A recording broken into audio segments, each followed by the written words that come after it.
Kjo është legjendë urbane, kjo historia e betimit. Pse? Nuk ekziston në fakultetin të mjekësisë asnjë lloj betimi. Po na xhboni një herë kështu publikisht edhe një herë na rithoni si është kjo historia, se ne dim që ju keni bërë një betim, ju dhe kolegët tuaj. Jo, që ti jesh një mjek i mirë, se ti mund të jesh një diagnostikues i mirë, por je mizantrop.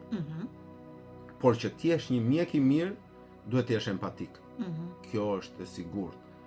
Por empatia është diçka e brendshme, nuk ta bën betimi Hipokratit apo Hipokritit apo kujt diun. Por nuk e di nëse ti ke qenë në ishullin Kost ndonjëherë. Jo, nuk kam. Në atë vendin ku ka pasur atë, si thua, spitalin e parë Hipokrati. Jo.